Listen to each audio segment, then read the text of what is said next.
to score with him, obviously. Great.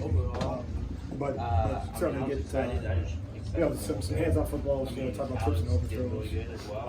And part of the messaging is every single one of them included effort on multiple guys' part. It's one thing to tip the football, it's another thing to come down with it, and that's a whole other thing to obviously go score with it. So it becomes a habit. We'll all be really, really excited, but we know how rare it is. But certainly excited for some of these guys to find the end zone that you don't get a chance to do everywhere else. I don't know if you watched the Bulls today, but it was probably one of the best Bulls in the nation. Yeah, and we'll watch it. I mean, it's certainly missed opportunities. Whether it's not breaking on the ball, intermediate out, running on, cover two concept, and got to coach it better. And we got to trust our eyes in the secondary, make a plan. And that first drive, I think, included 3. And so what we have to do is obviously make sure it's a zone concept. We got to make sure the guys are on the quarterback. We're going to be dying to break and not assume we're extra on the back end. And then if it's a match principle, we got to make sure that we deny our man the ball. So no, we'll look at it. It could be back calls, could be missed opportunity by the individual that the ball found. But no, we'll continue to analyze that. But the reality is you can't. They need to score. How do you end up with a scoring drive on that first drive? That's how. We don't have to fill on third down. So we know that, and we got to make sure that we're better than that.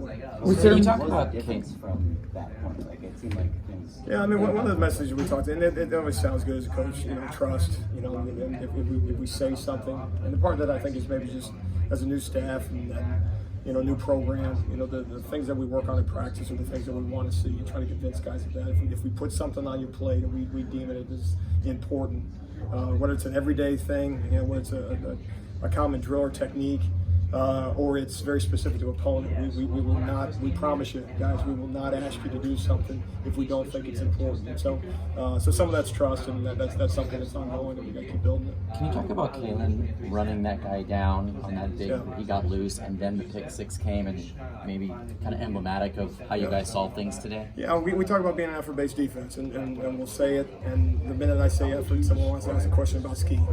The minute you talk about effort, someone wants to ask something about talent or personnel. But I'm going to keep trumpeting that. It's, and I think you're talking about a guy that the sky's the limit for Caleb. I mean, he's an elite dude, and thrilled to have a chance to coach him.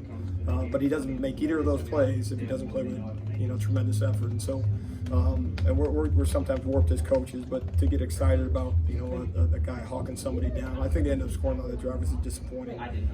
But certainly in that moment. To give max effort, for your football team, and it's indicative one of everything that we're preaching.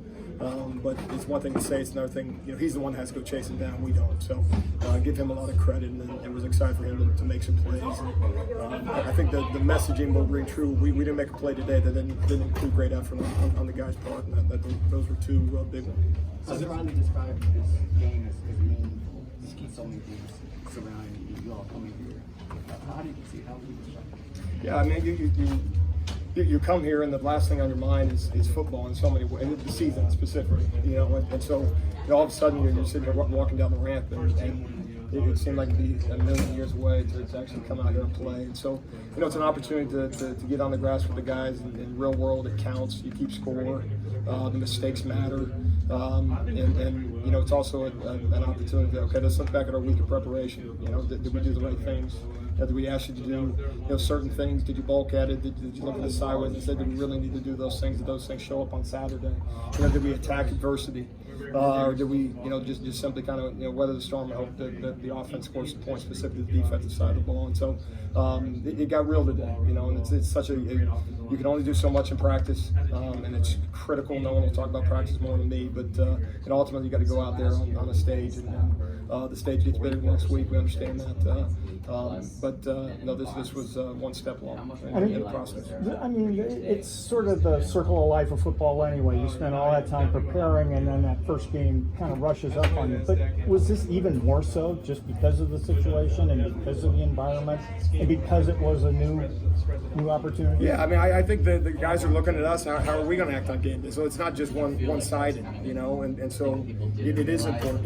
That first Tuesday practice. practice and game week? You know, are you going to ask us to do the certain things that you've been talking about for the last 8 months, or are we going to all of a sudden run a new defense? You know, if you're telling us to respond to situations with some level of stoicism and respond at an appropriate rate, not giving the emotions and stuff like that. Well, coach, are you going to be that way on game day? Or are you going to lose your mind? And kind of what's going through their heads as we go through a game. So it's critical in that. And then to be 1-0, certainly excited to be on this side of it. And now we get a chance to coach some things come Monday, because you can only correct the things that you see. You know, it's theory in a lot of ways up until this point. And obviously you get some real world stuff in practice, but no, there's nothing like a game. And so, no, it's very meaningful.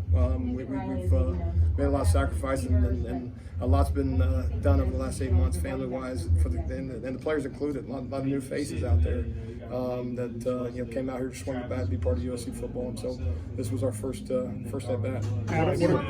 Lincoln said that during fall camping, you guys wouldn't be upset with penalties that come from effort.